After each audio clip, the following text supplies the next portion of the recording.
and welcome to ABP Live. I have with me today Ambassador Freddy Svane. He is the ambassador of Denmark to India. Welcome to ABP Live, sir, and thank you for talking to us. Always a great pleasure. Always a fantastic opportunity for you and for me. Thank you, sir. So just to start off, on whatever is going on geopolitically, and of course we'll come to India-Denmark ties, which are growing by the day. But to start off right now, we know that India has finally gained the presidency of G20. It will be the G20 president for 1 year. The expectations are huge. Indian government is totally geared up to play its role. But from European Union's perspective, especially from Denmark's perspective, keeping in mind that there is a war going on in the backdrop, which can, now exceed a year. There are food and energy crises that the world is facing. There are climate changes, challenges that are there. So what is that, Europe is expecting from India under this G20 presidency? First and foremost, I'd like to congratulate India and the world for India's first G20 presidency ever. We have high hopes, we have high expectations, and I don't see many other countries, not even many more political leaders, that will have a better opportunity to impact the new global world order than India and Prime Minister Modi. Of course, you rightly said that we have a war going on. We have a lot of devastating consequences stemming from this unprovoked war. Food prices increasing, energy prices going up into the roof and so forth. So we are really challenged, all of us. Yet, looking into the agenda of G20, this traditional kind of cooperation is focusing on a number of other issues. So it could be health, digitization, education, of course, the global economy and so forth. And we think and we hope that India will be really able to set a new tone, a new direction for an international cooperation, which is really the need of the hour, given the geopolitical, geoeconomical issues that we all know of. Talking about the Russia-Ukraine war that has impacted Europe so much, I was reading a report where it said that especially Denmark will get impacted by, there'll be decrease in gas supplies by 70%. Despite that, you've been part of the oil price cap and you want to, bring it very hard on Russia. How is it that Denmark, you think, will be managing, and how do you think other countries can take a clue out of that? Goes without saying that this war is really nothing that we wanted. It came and it was unprovoked, and that's really sad in today's context. But on the other different note, green transition is very important, and hopefully out of all this you will see an even stronger cooperation among countries sharing the same values, that we will have to do more to reduce our dependency on fossil fuel as such.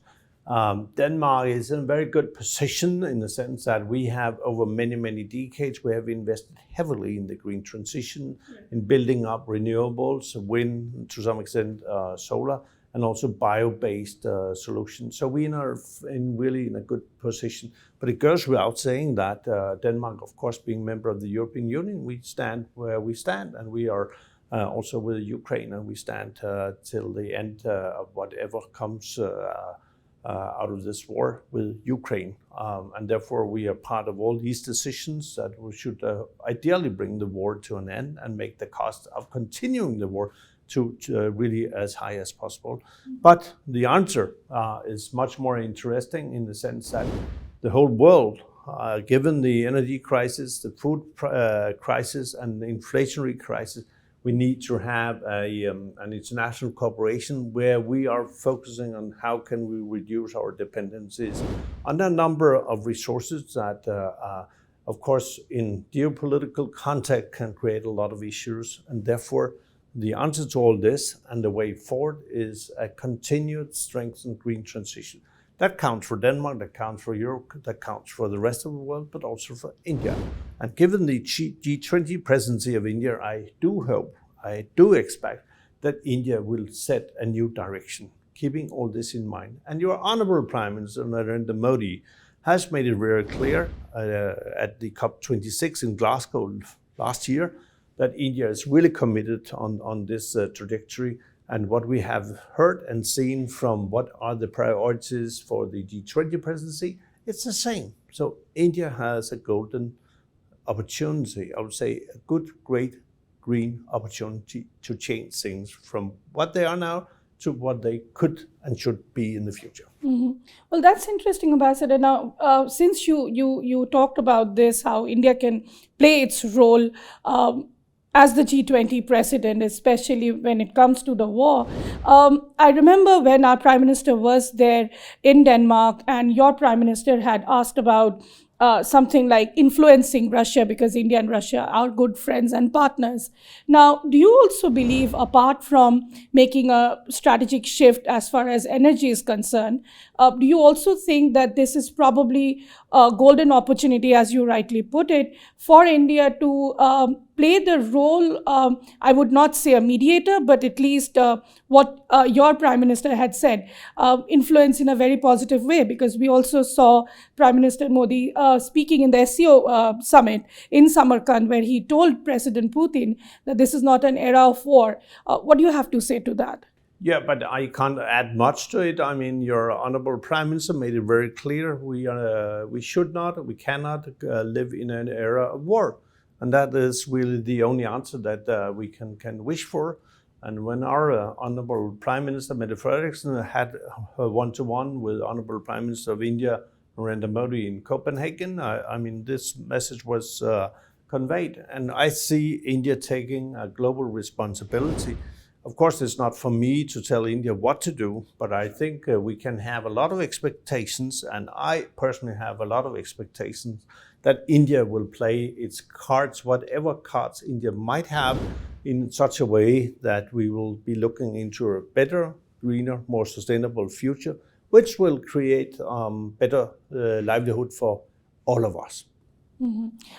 Ambassador, also when it comes to climate change, now there's a lot of debate and controversy going on the climate finance, but Denmark has been one of the first countries that has gone for a loss and damage kind of climate funding for the developing countries. Would you like to elaborate on that?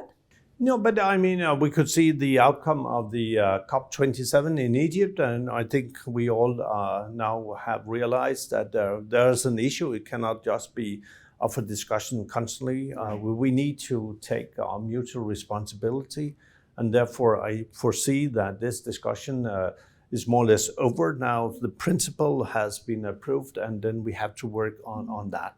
But let me also add that I take really positive note of the fact that India has made it very clear that they're going to look into climate at large, sustainability at even larger scale, but also green financing. And the big issue is today, a lot of the green financing that is available is coming from the public budgets, whereas the part or proportion of the private sector is very less. Therefore, we have to change that kind of equation. The only way of doing that is to, let's say, de-risk the private investments in such a way that capital can flow in to the developing countries from sovereign funds and so forth. And of course, I mean, I'm also soon retiring. So at that point of time, I would, of course, be looking into how much money can I get out of whatever I put into it. But having said that, I think it's really, really important that the private sector is giving a far better kind of platform to invest. And that calls for de-risking because there are a lot of risk investing in developing countries, and therefore we have to bring about a new mechanism. I'm also very fond personally of the fact that India is going to look into all the so-called Bretton Woods structures and mechanisms. They were well designed for the situation arising after the Second World War, and yet now we are many, many decades later, and we have to hopefully see India coming up with new initiatives that will make these institutions relevant in a modern and future context. So that's another thing. Also very, very interested in see to what extent India would be ready to think out of the box. To take over a G20 presidency is often a given structure that different working groups and ministerials, and then there's a summit and so forth. And that's kind of a preset context with well-known structures. Will India walk the extra mile? So we'll have a different take where it's not only the existing preset structures that will guide us towards something at the summit in September next year. So hopefully innovative India, very committed towards green transition. Honorable Prime Minister of India would come up with some brand new ideas that we could potentially not see from the traditional G20 structure, and what then potentially could be the outcome of the summit in September next year. That's interesting, and we have to wait and see what that No, innovation we don't will have be. to wait and see. It's time for action. And I think India, given it's the first time, would have the ability to think out of the box. Right. Now, coming to India-Denmark Green Strategic Partnership, that's as interesting as it gets, but it is also, a work that needs to be done in a long term. But what are some of the projects that are shaping up? How is that strategic partnership going on? The Green Strategic Partnership is really a fantastic mechanism because it has 3 overall aspects. One, we are combining India's scale, needs, demands with the skills that we have on our side. Don't forget that Denmark we were forced into a green transition back in the 1970s because we had the first oil crisis. At that time, we were 100% dependent on fossil fuel imported. And now, suddenly, we were forced to change our daily life, and we developed a lot of techniques or technologies, new practices, and so forth. And these kind of skills are we now bringing to India. Speed is important because we have the 2030 SDGs that we have to deliver upon. We have the climate changes that are impacting us on a daily basis. So what we are doing now is really to secure that all these good intentions and nicely drafted statements that they're put into action. And we have a work plan and setting out the specific actions. And we are working very, very closely with the Indian authorities, both at federal level and state level, in water, energy, and so forth. The fact, just to give you an example, that our tender is coming out on offshore wind is definitely part of this kind of cooperation that we have been embarking upon. In 2021, we opened a Center of Excellence for Offshore Wind. And now through that, we have been in constant dialogue and have cooperated closely with the Indian authorities. And next year, we'll have the first offshore wind tender, offshore wind park tender, 4 gigawatt. That is impressive. And in which state will this be coming? Tamil Nadu. Okay. Tamil Nadu. Okay. And I have to praise the Honorable Chief Minister and the government of Tamil Nadu for really having looked into it and really develop business-friendly attitudes in close collaboration with the center. So this is a fantastic outcome of what we are doing. We are also doing a lot of work on water. We have a project in Udaipur. We are now lifting it to state level. So working with the state of Rajasthan. We're also doing water cooperation with Tamil Nadu in order to identify aquifers with Danish technologies. We are doing river rejuvenation. So there are a number of concrete activities stemming from the Green Strategic Partnership that will see its light in the very, very near future. So it's working. It's really bringing tangibles, and it will improve the livelihood of tons of people across India. That's fantastic news, Ambassador. And just coming to other aspect of the strategic partnership is the defense partnership, right? I believe Denmark is keen on being part of the Project 75I on the submarines. Would you like to shed some light on that? I don't think we are into submarines. I have to say, it's something. I mean, at large, we are looking into: can we expand our collaboration with India, and we're looking into what are the opportunities here. We just had a new government coming in place in Denmark, so I will leave it for the new Danish government to make the decision where we are going. But of course, we see India, given the position, geopolitical situation of India and position of India, then we have to give it a thought. Where are we? Can we cooperate with India? And but it's for the government in Denmark to make a decision on that. And lastly, Ambassador, as far as trade is concerned, right now, India-EU FTA, it sort of has again resumed, but the negotiations are yet to really start in full swing. That is, of course, is going to take time. We are also seeing supply chain disruptions because of the war and the pandemic. In the backdrop of all this, how do you see India-Denmark bilateral trade going on? I mean, it's difficult to talk about trade because today you will measure trade bilaterally. What is Denmark exporting to India? What is India exporting to Denmark?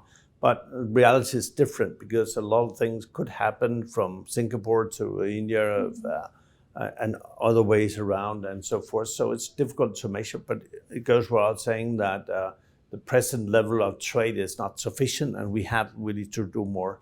Therefore, the EU-India Free Trade Agreement and investment protection is very, very, very important, and we are strong supporters of it. We are really, really happy that at the EU-India Summit in Portugal, there was a clear decision agreement about giving it a new try. And now we have been into the third round of the negotiations.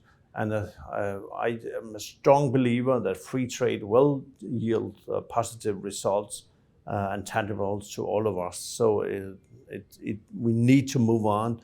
Also, given the geo-economical situation, there's no alternative but to have this free trade agreement brought in place as soon as possible. So I cross my fingers that those who are negotiating, that they also understand the geopolitical context and the geopolitical challenges, and so we can move forward as speedily as ever possible.